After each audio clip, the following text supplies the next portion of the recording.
BOP, the BLERD official podcast. We are here and we are so excited that you have joined us today. Man, it's been a minute, but we are happy to be back with you. Hilton George, how are you, Mr. BLERD Khan himself? Oh, man, I can't complain. I'll tell you what, the weather is breaking and it's like getting into the 70s and 80s and sunny. So my mood is better. And, we're getting into the spring. Spring is sprung. Right. Spring is definitely sprung. I've been taking allergy medicine like every day. And it's one of those things where it's awful. But you know what? We are here. It's exciting. Christi Renee, how are you? Has spring sprung in New Hampshire? That is the question. Surprisingly, yes. Spring has sprung. It was like 70 degrees today. It's beautiful outside. Yeah, I'm trying to get my, summer color going. So it's nice. It's quiet. So I'm good. I missed y'all. Hey. I'm ready. I'm ready too. I am so glad we are together. It's been a minute. But we got so many good things. Like I'm telling you, like I was sitting here y'all know I was racking my brain last night and I kept going, what are we going to talk about? What are we going to talk about? And I couldn't think of nothing. And then as you know, the BLERD gods have shined their light on us. And we have been able to get something really cool this morning. A new trailer dropped for Marvels. And I know Christi probably has not seen it. I don't know if Hilton's seen it, but we're going to watch it right now because I got chills. Like y'all know David Fielding. He's my friend. He's my nerd friend. And he literally texted me at like 7 this morning, was like, oh my gosh, did you see the trailer? And I was like, yes. So I'm happy to watch it again with you guys. And I need y'all's reaction. All right, and here we go. Good. Captain Rambo? What the hell are you doing? Entering the jump point perimeter. I'm gonna get you some readings, Fury. Hello? Monica. Hello?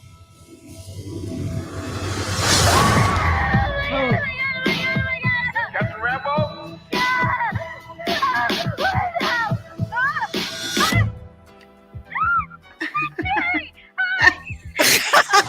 She's so cute.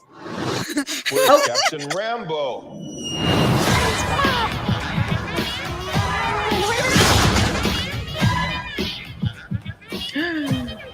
My girl. What the? Don't you tell me to smile. You stick around and make it what you want. Hi. We're looking for Kamala Khan. Okay, so our powers are entangled. I can manipulate light energy. And I can totally show you. I'm not again. Hi. Where's our daughter? Wherever you were.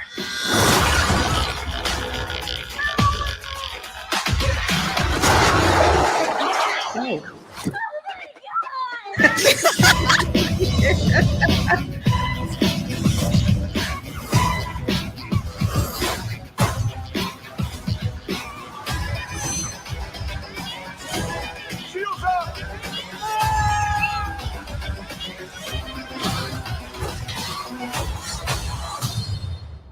We're a team. No, we're not a team. We're not a team.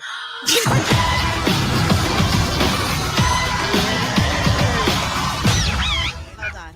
Yeah! That was a bomb. I love it. That was so great. It was so great. I didn't know they were this far along with it. I didn't either. Like, when were they shooting this? I feel like they probably shot Miss Marvel and went right into this, and we just didn't even know. Because, I mean, this is like November. Like, I'm like, hold up. That movie had to take at least a year to shoot. So I think like they had to have just gone right into it. And we get our girl back. Kamala Khan is back. And I just love everything about this teenage character. Yeah, she's fantastic. She is a star. And I think she's going to steal the series just like she did in her own. She's so entertaining to watch. She's just you just love her. And so that's going to be like a huge carry on. I'm just interested to see how it's going to fit with the other series like Secret Invasion and the movies coming out this summer. Like, okay, what what is it going to be? Like, how's it going to fit into Guardians? And, how's it all going to tie together? Because we're still, on the cusp. We're just starting phase 5. We're just like, they barely scratched the surface. I mean, and like Monica Rambeau, that was one of my favorite characters. Even like that was the one like young character I like. But then when we got her in WandaVision, it's just like we knew something more was coming with her, and it's just I'm excited. I'm really excited to see where these three women are going to go. And I'm so proud of Marvel because they've really been embracing women, and women characters.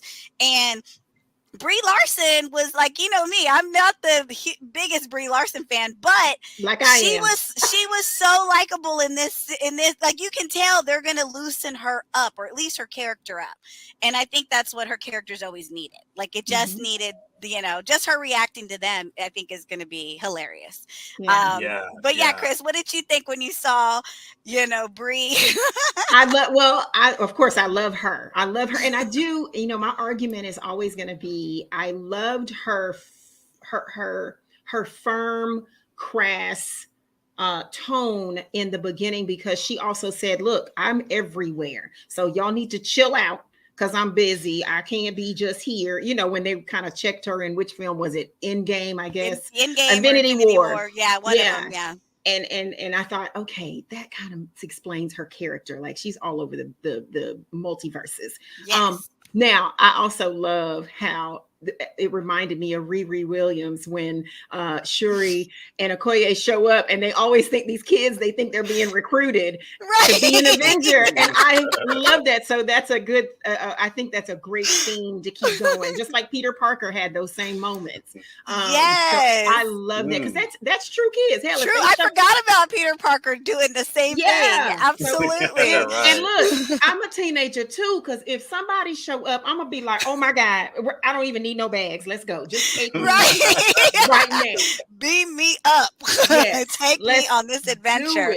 Yeah. Yes. This looks so good. It looks so, I can't wait. Like, November can't get here quick enough. I love having this, anticipation. We get to, so much good stuff coming. Yeah. And you know what? It's April. So, I mean, for them to be teasing something in April, it really means they believe in it. Because usually they wouldn't have rolled this out until June, July. Right. And then, like, so for me, that is a good sign for this movie, that they are already like, let's tease this baby. Let's get this thing going, because we are, we're excited. So we want y'all to be excited. Right. Well, it's not just that. They did a big clearing of the board. You had the chairman of Disney got turned out, and he's gone. They got rid of one of the managing directors over Marvel is gone. And that work environment that was overworking the special effects teams and the CGI development and all of that sort of stuff was just apparently a toxic environment. So now they've moved and shifted a lot of the properties that were going to be coming out this summer. Like Ironheart was supposed to be coming out this summer, and it's not. They've moved it, I think, to 2024.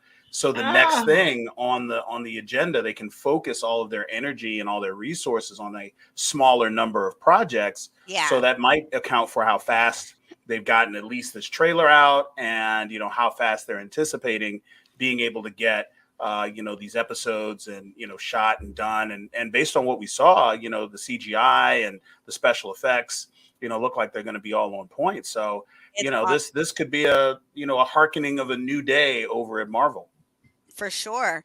You're right about that. There have been like some major corporate changes, and so that shifted everything, and everybody was screaming and upset and mad that that happened.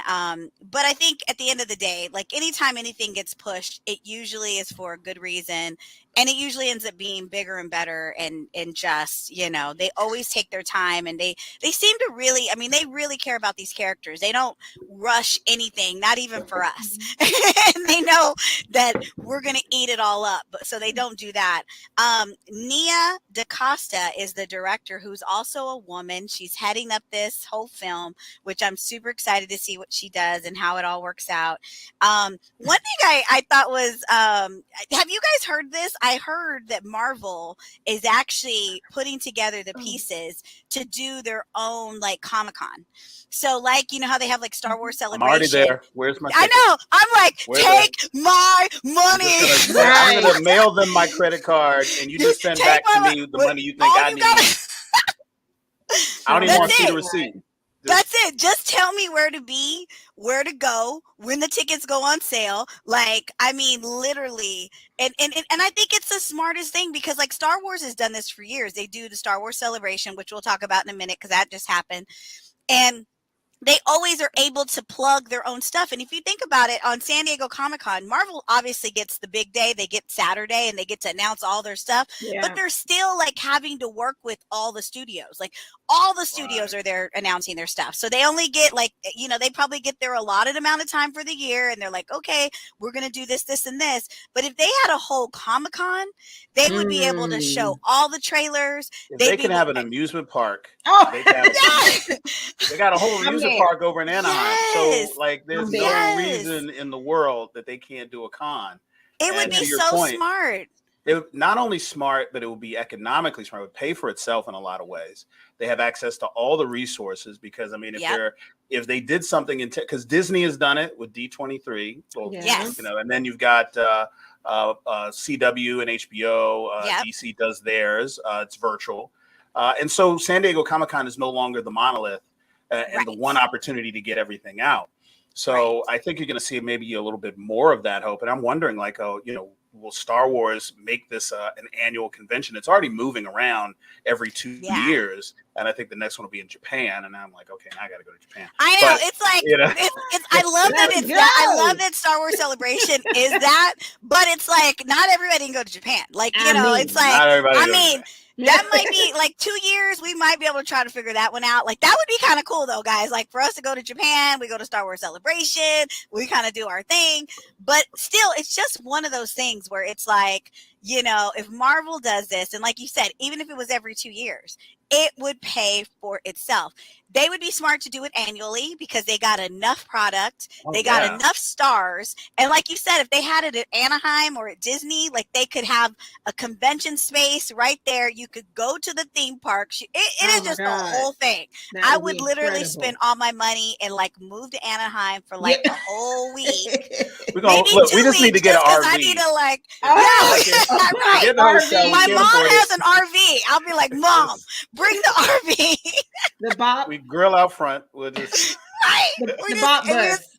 The BOP bus, and we just need to like have a good bathroom. That's the only thing. I'm kind of like I like to do that kind of stuff, but I'm bougie. I need a real bathroom and a real shower. What we do is we park it out in front of a high-end gym or spa. Like, yeah. So we use that for all of our personal needs. Yes. And we'll park it outside of what's that restaurant we always go to, Christy?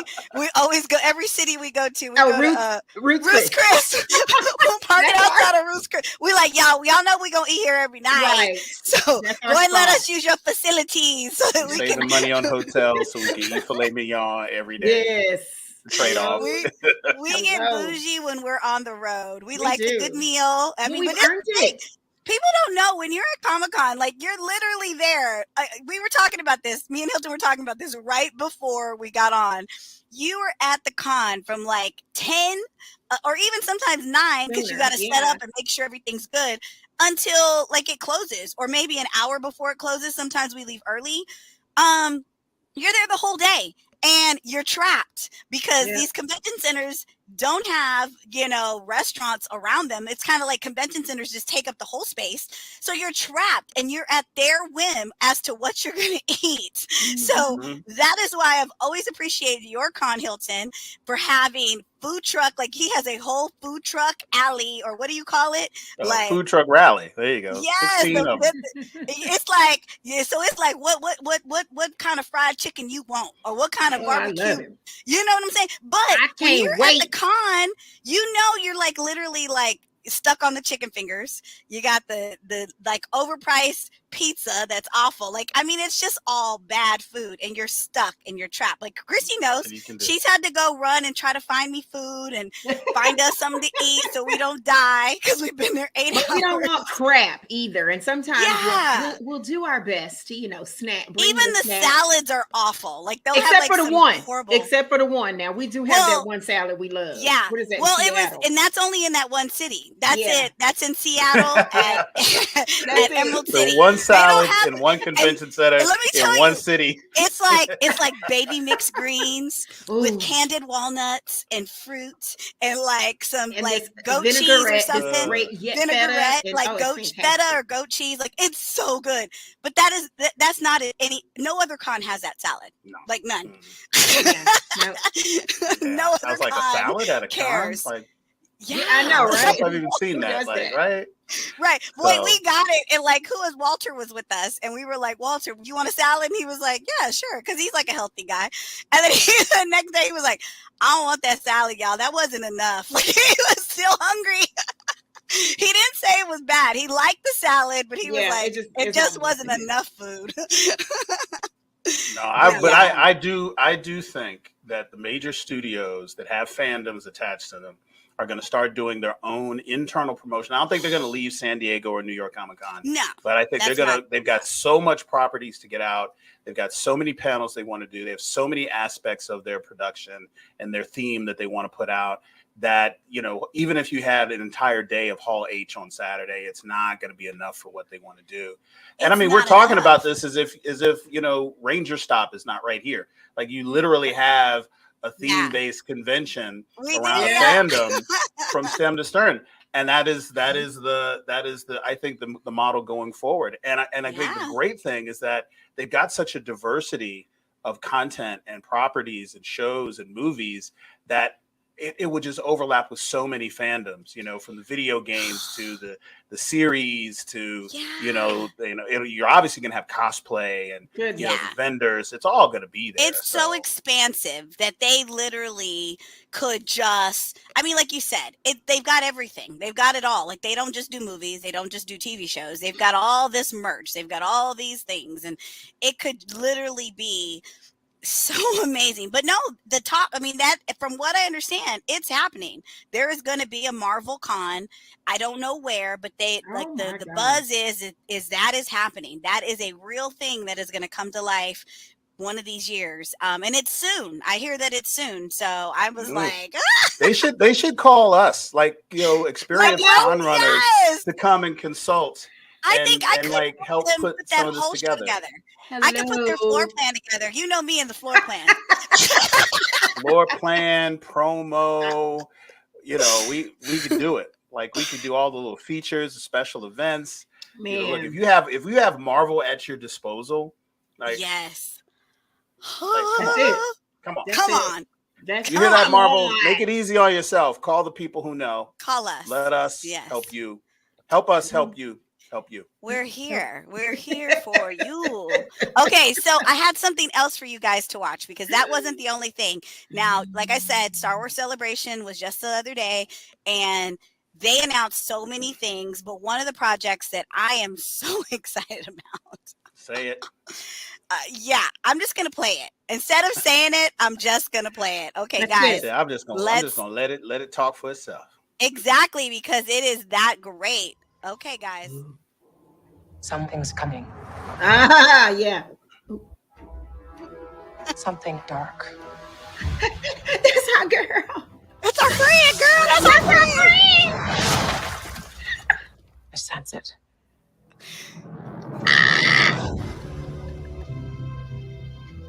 This is a new beginning. For some, war. For others, power.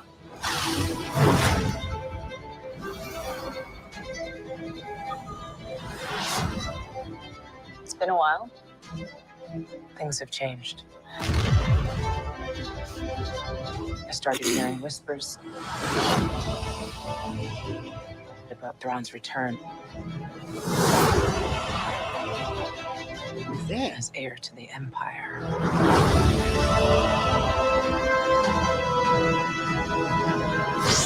We have to prepare for the worst.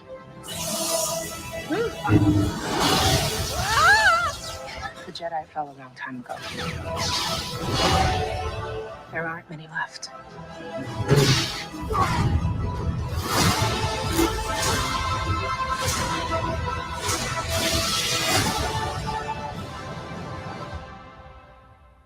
Perhaps it is time to begin again.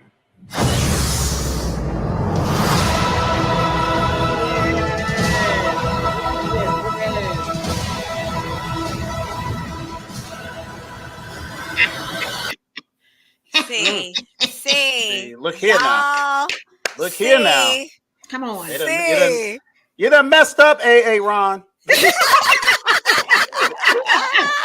You go tell Principal O'Shaq Hennessy what you did. Oh, crazy. Oh, This is my gonna be crazy. So, Yo. for Hilton, okay, so first of all, let me just let y'all in on the inside joke between me and Christy. Me and Christy met Rosario Dawson for like 3 minutes, maybe 4 minutes of our life. We had lunch 10 together. minutes. Stop. 10 minutes. Stop. It was Well, we 25. were all in the green room together, and we were sitting at a table, and she just came and sat at our table. But her friends were there. We had no idea her friends were there, so she came, sat at our table, and she was the nicest person. She was talking to everybody at the table, not just her friend. Like, she was just the nicest person. Beautiful. And now we think we're all we think we're her best friend. Besties. Like, That's we see her, and we just go, "Ah, that's our girl." We so it's just a whole nother level of Ain't nobody insanity. call me, ain't nobody text me, ain't nobody FaceTime me, nothing. I don't even like. I think we would have just started FaceTiming out of nowhere, Chris. Out of sight, out of mind. We'd have been like, "Yeah, Hilton, blah blah blah." Oh, and Ro. So it's our friend Hilton. I'd have been, look, Southwest would have got a call. I'd have been like, I'll be there in an hour, Rosie. I'll be back. I'll be there in an hour. That night he would have been in the green room. We'd have been like, Hilton, where'd you come from? I'd have been all out of breath, had my bags. Yeah. Yes. Just pulled in. She's a beautiful soul. Such a beautiful soul. So for this to be happening for her, it's amazing. So Ahsoka, that's how you say it, right? Ahsoka. Mm-hmm. I don't know much about, like, I'm not a huge Star Wars person. So I only know, like, on the surface. I've seen her character pop up in Clone Wars, and I've seen her character pop up in Obi-Wan, which I was, like, so excited to see her in this character. So Hilton, I know you know more than we know. Give our audience, for those who aren't huge fans like us, like, tell us a little bit more about her and kind of how it all has kind of come into play. Okay, so the abridged version is this. I'll start by saying what I hope they do with this series, and what I think they will do, is that they will make this digestible for people who have not watched Star Wars Rebels, have not watched the Clone Wars, maybe you haven't watched The Mandalorian or seen any of, like, her major appearances, in any of the other movies or properties, so that you can go in and kind of have a Harry Potter movie experience where, like, oh, okay, I'm getting what I need. But if I know extra, I get extra, and you can move forward. That being said, Ahsoka is like this, like a constant thread in all the Star Wars lore and stories and movies since, the original trilogy. And, her arc has been, she's gotten disillusioned with the Jedi Order. She had been betrayed. She came up right before, Order 66, where all the Jedi, were killed and the Empire took over, and all that stuff that you saw in the movies. And so she's had this life outside of Star Wars main line that no one really got to see unless you watch these shows. I would say, if you do have Disney Plus, you can watch Clone Wars, you can watch Star Wars Rebels, and she's got entire story arcs within those that you can look at. There's probably a lot of review videos that you could watch to catch up on YouTube. But she's an amazing character because she's not a Jedi, she's not a Sith, she is a Force-using, independent character.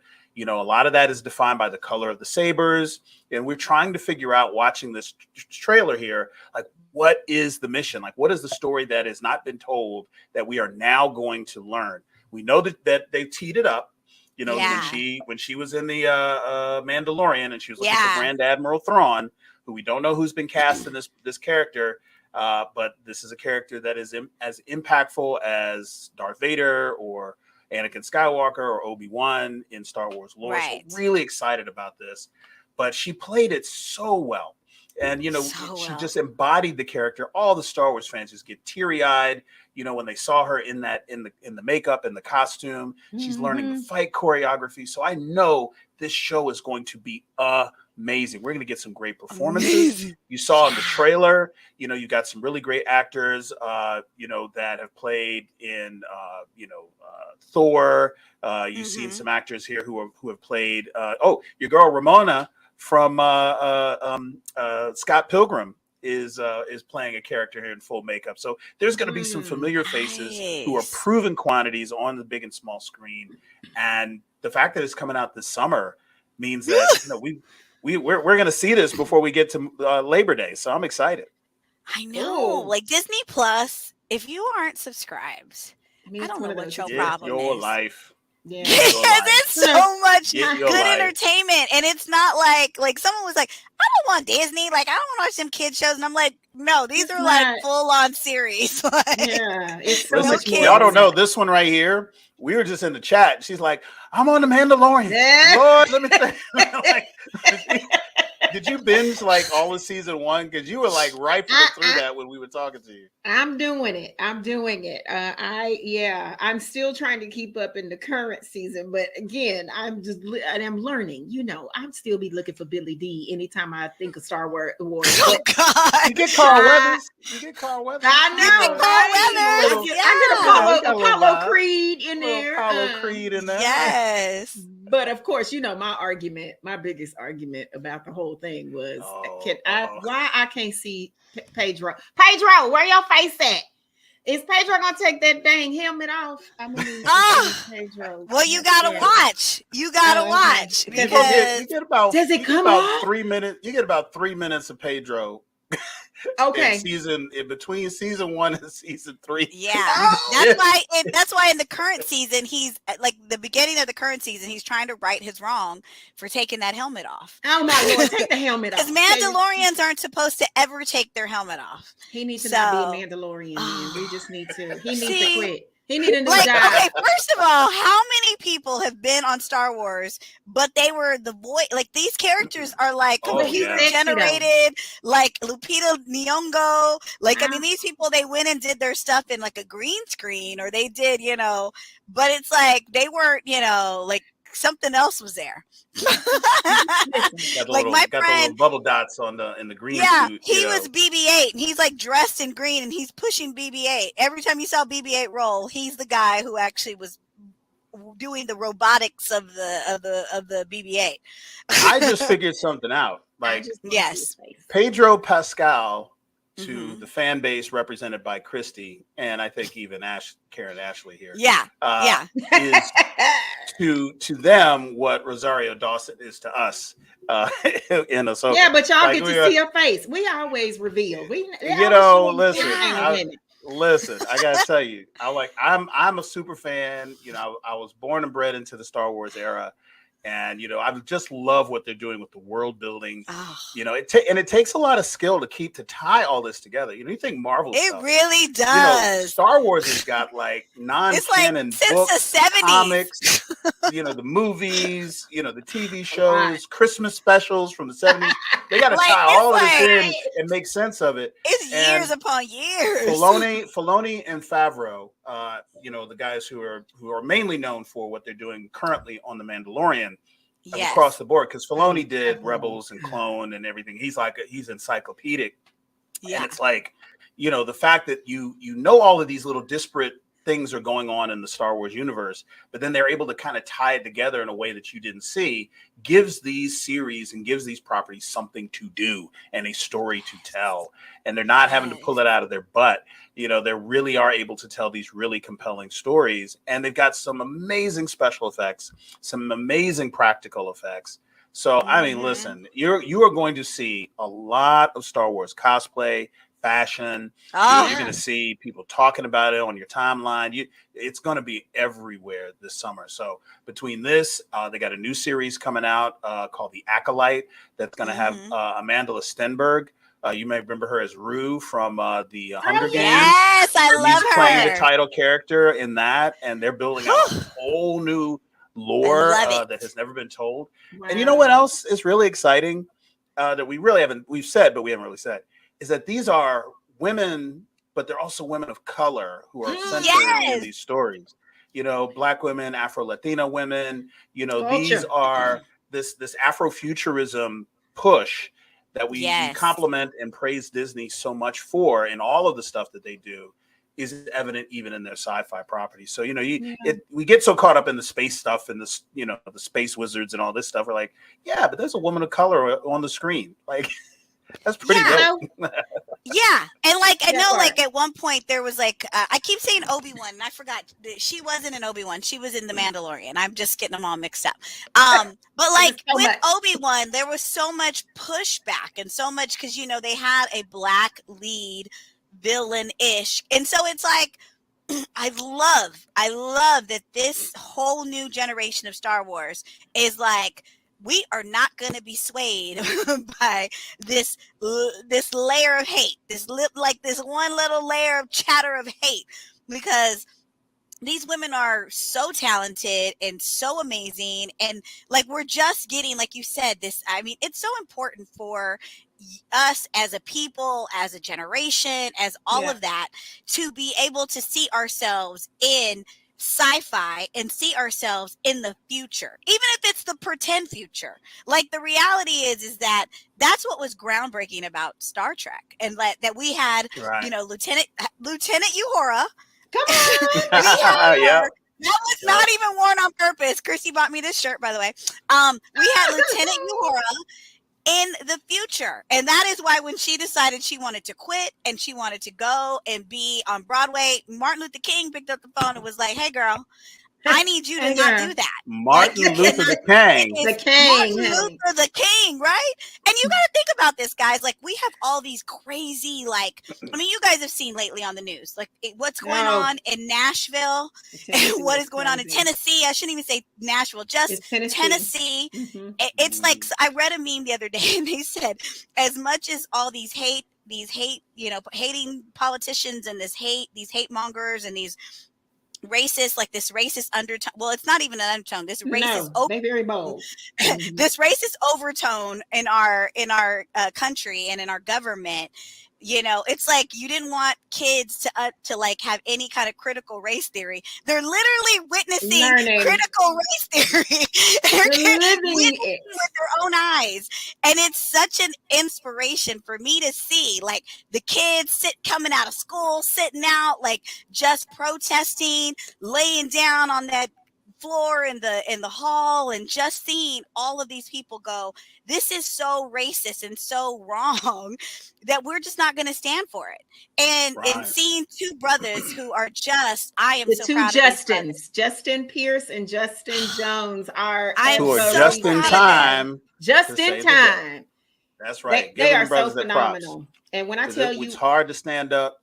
It's when you do it, you gotta get praise for it. They are, I can't celebrate that whole situation enough. Like, I'm so grateful. Well, you know, and this is the thing. Oh, I'm sorry. I'll say just one more thing and I'll let you jump in. Oh, go ahead. All I was going to finish with was that usually it's the arts. It's usually music. It's usually the arts that open our minds to what, like, that they used music and they used the arts during the civil rights movement. Yes. And that was for a reason.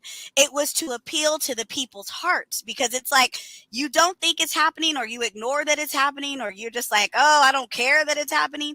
And then all of a sudden, when you just see it, they've always used the arts, and they've always used, and so that's why I'm so proud of Star Wars for doing what they're doing, because it needs to happen. I'm proud of, like, Black Panther, because you know, just that futuristic, seeing Shuri being so advanced in you know, technology. But please jump in, Hilton, because I know you are right there with me. it was right along the lines of what you were saying, you know, that we have to create no safe space for discrimination and marginalization, not in fantasy, not in comic books, not in video games. You know, this refuge, as you can see, you know, the backlash comes from these silent, dark spaces that people would never stand out front and look someone in the eye and say the stuff that they say. Totally. And you see people from the top, you know, at Disney, at Marvel, you know, who are a part of these fantasy properties and generating these stories, saying directly what we ain't gonna do today. Like, you know, and coming from, you know, some of the actors and the directors, the producers, the executives, and sticking to their guns, where in so many other facets of American society, you know, you see corporations pulling back, politicians pulling back whenever someone, you know, starts to gin up some trouble on Twitter. You know, they have stuck to their guns and say, no, we're not going to do, you know, a pullback of our characters. We're telling the story we want to tell. We are including everyone in this world that we're building, and the reflection of the people who have been marginalized in the past. That is a correction that we are taking with both hands. Absolutely. And if you don't like it, you know, then that's $8.77 a month that we just not going to get from one more person, and we'll deal with that. Yep. And that's where the praise comes in, not just by doing it because it makes money, and it does, and they are doing it because it makes money, and I'm glad for that. We make but the the fact money that they're sticking to it.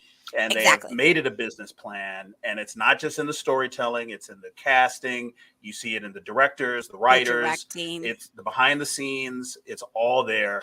And I think it's going to be a net positive. And that's where brand loyalty comes from. You know, this next generation looks different than the fan base from the 70s when all of this was born. And they're recognizing that, and I hope that they continue to do so. And that's why y'all going to get our money when we come to Japan. Yeah. Right? That's how we gonna go to Japan. We're gonna go to and this is why we're going to Star Wars Celebration. That is why I booked my ticket. Yeah. Hey, Chris, you see how I brought that around? I know. Bring it home. Bring it home. Come finish it off. Listen, everything you both are saying, like, that is, I mean, my fist is always in the air. So I totally agree. And again, we've talked about this, you know, this time last year, we were talking about this and just the hateful things that people do. And in this space, I'll say it again and again and again, because it's a never ending conversation. Clearly, is that, you know, we belong everywhere because we've been everywhere. We are everywhere since the beginning of time. And you know, like it or not, you can either love it or kick rocks. Like, there's a choice. And you know, I just listen, we can't keep fighting the fight, you know, enough. And for this world, this fantastical world of inclusion and representation and appreciation. I mean, again, we just said, we were talking about, these are women. Marvel is leading with women. This whole Star Wars, the next series, it's not just the women, it's the culture. You got culture coming through. Y'all know how much I love this Marvel. And everything they've done, you know, thus far. So it's just so rich, and it's so exciting, but it's also, I mean, it's exhilarating. And I just sometimes get so overwhelmed. It's almost too much emotion to really like handle. Just to see it all really unfold. And there's so much coming. It's so much coming. So yeah, it's a lot. Like, it's a lot. Like, I'm still crying at Wakanda Forever. So y'all know, like, it's just so much. And I just applaud and support and rally around and behind all of the efforts made in this creative space. Because you're right, Karen, listen, and especially in soul music, like, that was the way the Harry Belafontes and Nina Simone's, these people literally gave their livelihood toward the movements, you know, for change, to facilitate change. And it's just important that we all, again, Sankofa, go back and fetch it and remember those people who came before us and why we need to keep pressing on. And I'm grateful. Yeah. Glad to be here. And we want to go to Japan. You know what I think it also hits us so, like, we're so emotional about it, is that they're not just, like you said, they're not just putting actors, they're not just creating characters. It's really like Marvel has made it a cultural lesson. Yeah, Like it's we've a gotten commentary. cultural lessons. You know, we had it with, you know, we had it obviously with Wakanda Forever. We had it with Miss Marvel. We've had it with the Five Rings. Like we're getting cultural lessons for all of these heroes and their cultures, that it's almost kind of great, because like I know how we've always kind of feel like, you know, oh, they culture, you know, they're culture appropriating, they take our culture and they you know, that is absolutely true. It's That happens. a fact. But Mhm. I love the fact that they are, you know, they're teaching teenagers who would probably take our culture, like, you know how they say you want our rhythm, but you know, Don't you want don't our want our blues. blues. You don't want our blues. But they have literally put in these stories lessons about our rhythm and our blues, Mhm. so that people, this next generation, can really benefit from what it is to be from Africa, what it is to be, you know, Pakistan. You know what I'm saying? Like it's a much deeper Yeah. conversation. And it almost is like it's a silent conversation. But it's so needed. It's so needed. And I think that's why it hits us emotionally. Like I know that's why it hits me emotionally. When I saw Yeah. Wakanda Forever and it had, you know, the Mayan culture, the Mexican Mayan culture, and it also had the Black culture, like I was like, you know, and it just hit me different. And I didn't even anticipate that. Like I'm just not really even that kind of an emotional person. I always call my cold and vicious heart, but it made my cold and vicious heart feel something. It made it, you know. I make fun of that cold and vicious heart, but every now and then it feels something. You know? Yeah. Lord. So I don't know. I just love the lesson, because it's like you see in government and you see in certain states where they are like, I always say, why don't they want you to learn that? Why are they pushing all this money and all this effort so you stay dumb? Like you have to think about that. And you know, obviously what's happened in Tennessee has been heartbreaking, but it's also been so inspirational, because those kids and those young adults, they were not going to be swayed, you know, and it was a rally cry. And when you saw the protesters, it was a multicultural amount of people protesting. That's why it's like gotten the national news, and that's why we've got, like you said, the two Justins who are just in time. They're like the darlings of, like, the one thing they really didn't want are. them to get, they are like loved by so many people. It's like we gotta get these brothers off the board. We You- like you- get them out the you- cloud. We got it. They're like, nope, this already CNN done got it. It's already been beamed out. And you know, and the funny thing is that if they had just, and this is just because racism and racists are so stupid. Yeah. It's like if they had expelled the white woman too, it wouldn't have gotten as much press, and it wouldn't have had as much traction in the mainstream media. Right. And it wouldn't have been as blatant. Right. But because even in their hatred, Dumbness. they couldn't even take in their own interest for whatever mission they were trying to accomplish. They couldn't separate the racism even from that. They had to put that in. And that is where it's like come on, like really, like you know, you already expelling them for something stupid. You're targeting them and targeting them because they're Black, and then you're gonna emphasize that by taking the woman who is standing in solidarity with them in every shot, in every part of the protest, and they're gonna like, well, we're gonna get rid of y'all in the middle because y'all were rowdy. God love her. You guys were loud. They were getting a little ruckus. They were doing all this other stuff, and the white woman standing there like, hey, where's my, hey, what about, you know, right? And in America, Now like, she knew. oh, now I see. Knew. Now it's like, and you know, I'm glad if it she had been all said three, there would have been like half the country would have been like, well, it's not racist because they had a white woman there. But the fact that they couldn't even separate from their own hate enough to even work for their own interests tells me that this is a doomed movement. And all we have to do is just continue to fight, continue to stand up, and have more trust. I get more trust in this next generation because I know in a place like Tennessee, everyone thinks, oh, it's this, you know, super white state and blah, blah, blah, blah, blah. But we know gerrymandering is what really, really misrepresents the power at the elected level versus the grassroots.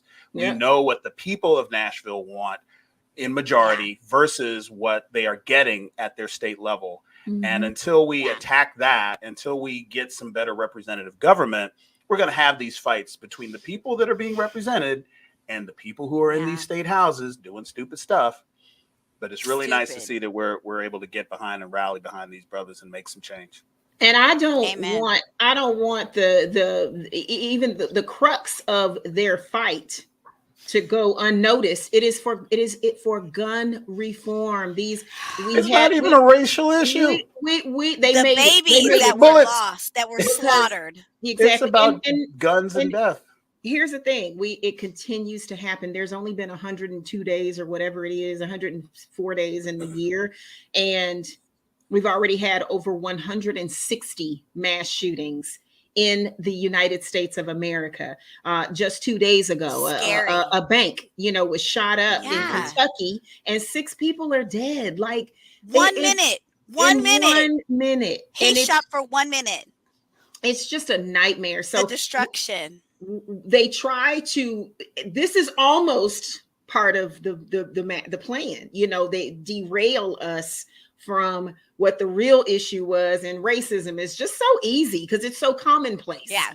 And it's like it's a good distraction. It's a really good distraction, but I always want to make it a point that even when all of that has been going on in Tennessee and in our federal system, our governmental, systems, that, okay, remember, y'all, we are fighting to get rid of these weapons of mass destruction is really what they are, that we're harboring. And I didn't make the gun. My folks that look like me ain't made the gun. And now you've got this, again, this very colorful presence of folks saying enough is enough, and we're going to fight, and we'll be. Listen, I don't know about y'all, but if y'all didn't see Justin Jones be sworn back in, yes. Oh, I'm mixing them up. I saw it. Pearson's with the glasses and the fro, right? Pearson okay. It's hard. Yeah. Jones has Brother Jones. He's got. Oh my God, I love them both. But watching him walk back into that room, first of all, on the steps, be celebrated like that, and watch. Unbelievable. They don't even know what they got started. Like the one thing I will compliment these brothers on, they have not lost track of what they were fighting for. Like they bring it up every single time. Like we are fighting for gun, just smart gun laws, and we are fighting for the kids that were just murdered in our state. Like that is why we were outraged, and we have the right to protest. Yeah, and our typical battle. But I have to say this because our typical battle is we not only take on the fight for all, but we still also fighting to just be black. Can we decriminalize being black while we also keep guns from killing everybody, no matter what they look like?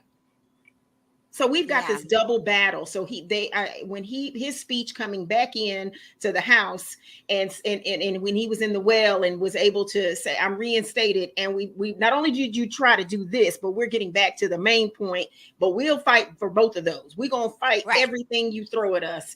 I mean, it's just incredible. Every time they speak, my heart explodes. Like these brothers are like, they really tried them for like some fools, and they're like, no, we're well educated, we know exactly what we're fighting for, we know exactly the point we're trying to make. And the Justin Pearson, the one with the afro, when he did the whole well speech, like that speech about when the guy tried to embarrass him, and he was like, and I was like, if you haven't seen that speech like this, I was like, oh my God. It was beautiful. It's very frustrating, but you know what?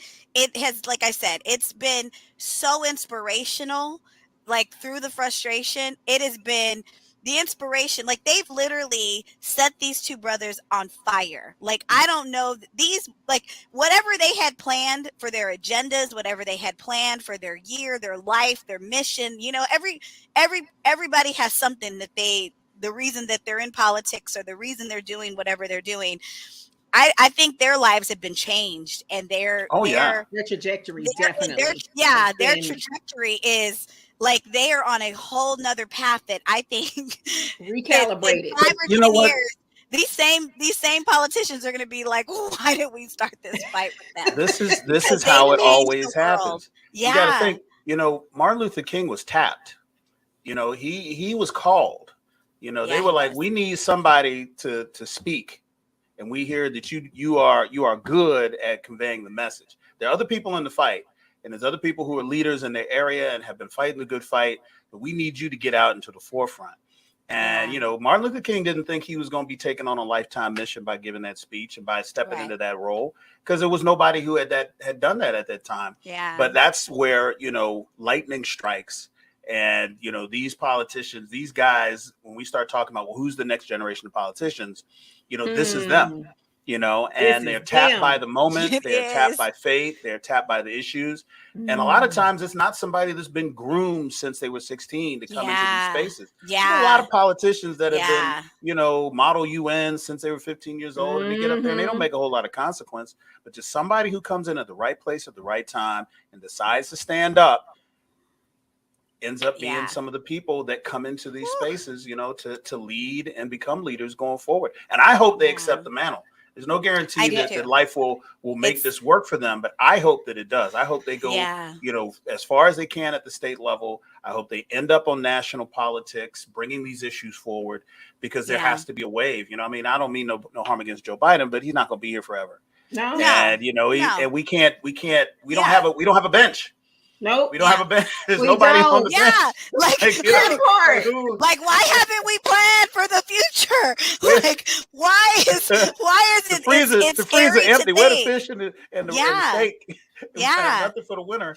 And so I don't know. God forbid something happens to him, but we need to have a bench and people who are willing to step into these national political roles, regardless of how fraught it is and regardless of how negative it is, and all the things that stand in the way of good people being in representative government, especially on the national level. Yeah. So I hope these brothers persevere and end up on a ballot that I can cast. Yeah, we do. We got to do our part. We got to do our part. Yeah. First thing we got to do, and if if you're a praying person, we need to pray the protection of these brothers, pray all over them and anyone like them and the people that are helping them. But we also have to do our part. We have to vote. We have to get out there and canvass. We got to, like, whatever it is you want. It's almost one of those situations where this generation really has to be heard. The only way that it's ever going to change is that we got to get new people in those seats that are making those decisions and passing those laws. I mean, if we just keep this old, like, if you look at all these guys and all these, they're like the oldest of old people. And why are they making the decision for our future? And they've literally spent their whole life in politics. They're just, you can smell the money, you can smell the cowardness that the NRA has thrown over them and just like threatened them and said, if you don't do what we say, we're going to end your careers. And so they're holding on by a thread because of the check that they just cashed.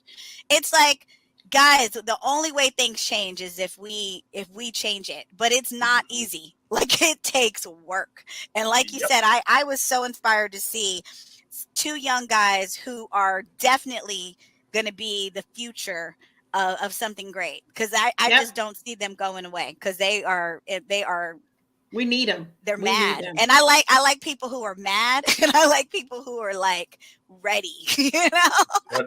That's what Brother Nancy said. Pissed off, get stuff done. Yeah, I always go, right. I always am like, how like when you like people go into like a baseball game or they go and I'm like, look me in the eye, let me see where you, like my friend, she was going into like an interview for a job and I was like, look at me, let me see. She's like, what? And I go, I gotta see the fire in your eye. You gotta go in there and kill it. Like, look at me. That's how I am when I go in an audition. I'm like, where's the fire? And I like punch the wall. I'm like, and then I walk in, I'm like, hi guys. But it's like that fire has to walk in that room and you have to just it's energy, show me your war face. Exactly. Let me see your war face. I know. I don't believe you.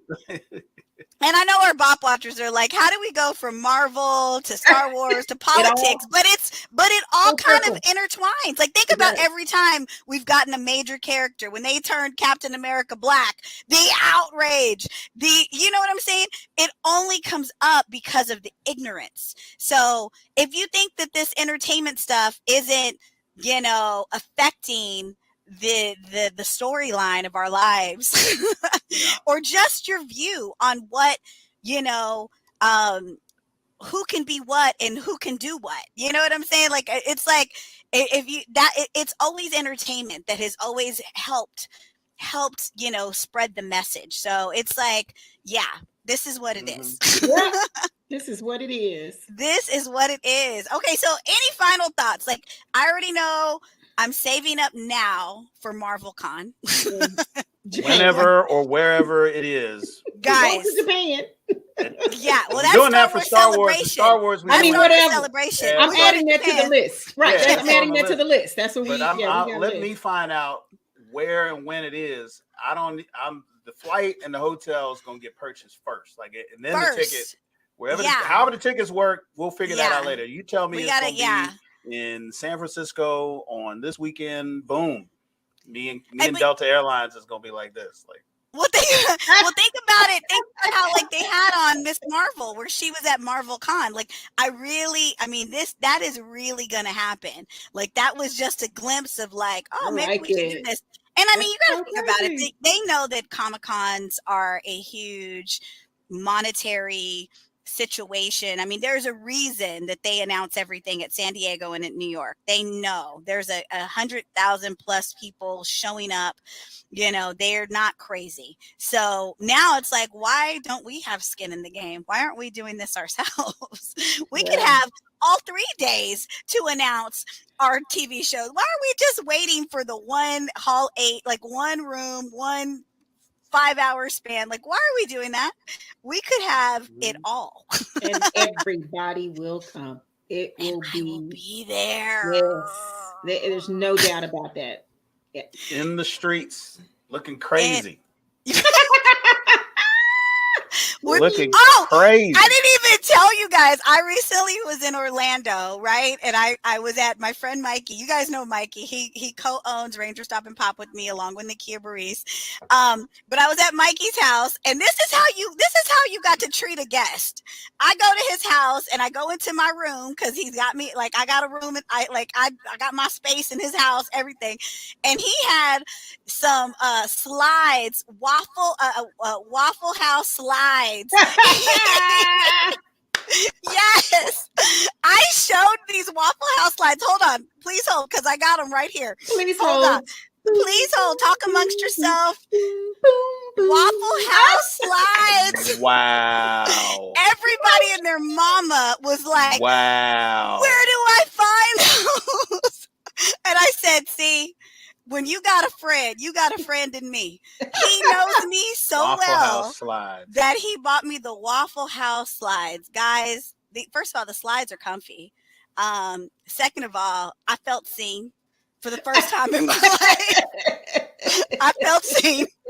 This is the most seen gift I think I've ever got. Outside of this shirt that Christi bought me, I was seen. She knows I love Lieutenant. They go together. They go together. We did not as a people did not establish Waffle House. We don't own Waffle House. We do now. For some reason, Waffle House is the black restaurant, like Sprite is the black drink. It just happened. We associate it so much with blackness for no reason. That's ginger ale.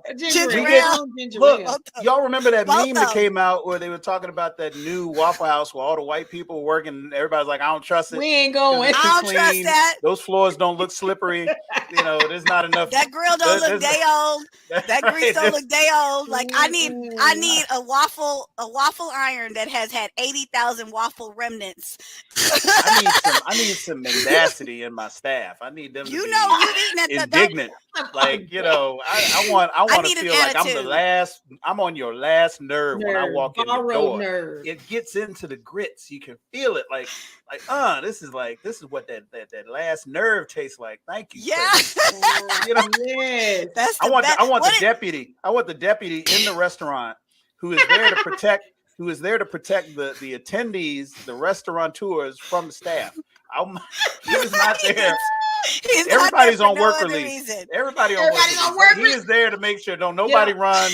Everybody's ankle monitors stay attached. That work release waffle and cheese eggs is the best cheese eggs and waffle you will have in your whole life. You to step away from the grill. Hilton, get off my phone. You have got all your teeth. You need to I'm sorry. I don't want no. Get off my phone, no. Hilton. I need a missing tooth. She a calling dead tooth. she calling HR on you, Hilton. That's her. She reporting you to HR. I'm just letting you know. If the silverware is clean, I don't want it. I can't.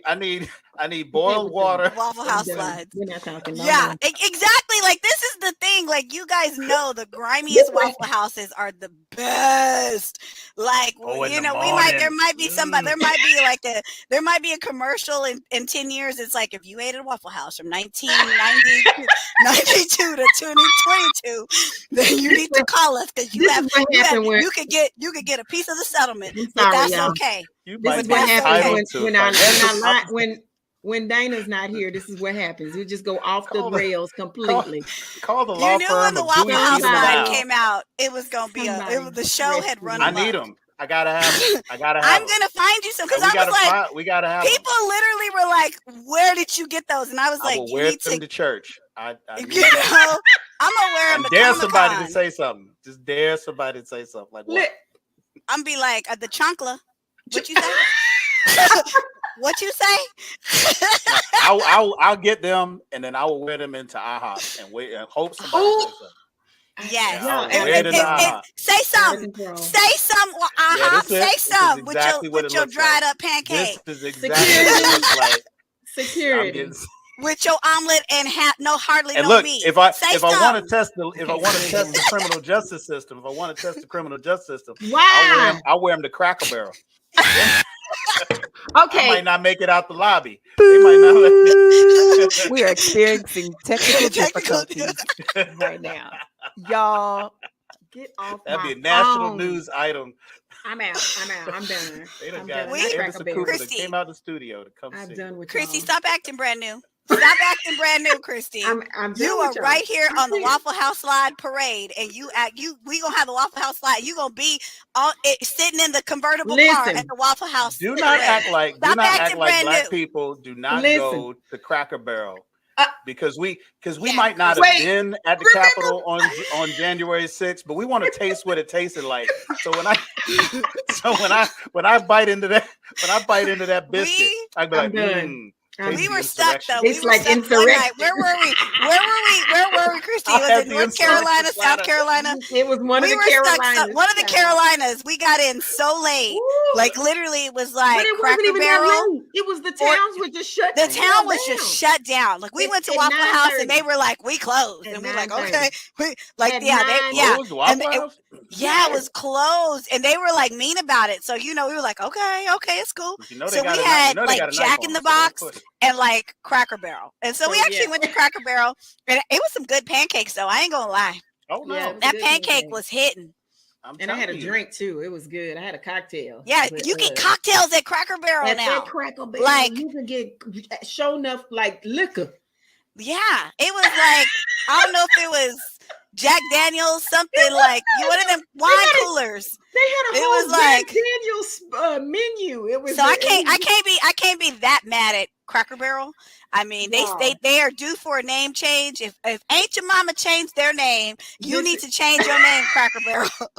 Like that's all I have to say. It's time to remarket, rebrand. They should call it White Soul Food because that's what Cracker Barrel is. Get off my phone. It is like it's like they really tried it. Like this, right? It's like I feel like y'all really, Yeah. It is like Blue Eyed Soul. It's like listening to Hall & Oates. Like it's Blue white, Eyed Soul. but you can feel the attempt. You feel this is a whole it's a whole other show. It's a whole other show. Okay. I don't know if I want to keep the train like just crashing, or if I'm like maybe we should call it. Maybe it's time to call. Yeah, is it time to call it? I was trying to call it. Christi has reported me and Hilton to HR, but that's okay because texting all of us. This is it's okay because I just blocked HR. Block them, Hilton. It's okay. I'm telling Dana.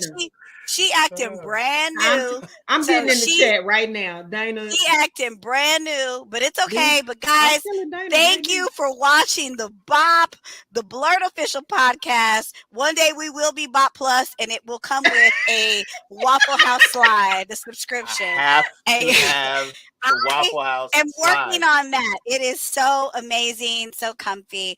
Anyways, guys, we love you. We mean it. We veered to the dark place, but that's where you like us. So join us next week. Breezy. I just told Join it. us I'm next telling week. it. Join us next week for some crazy, crazy stuff. I'm sure it's going to be even crazier than it is this week. We love you. We mean it. Bye. Bye. Tune in every Tuesday for a new episode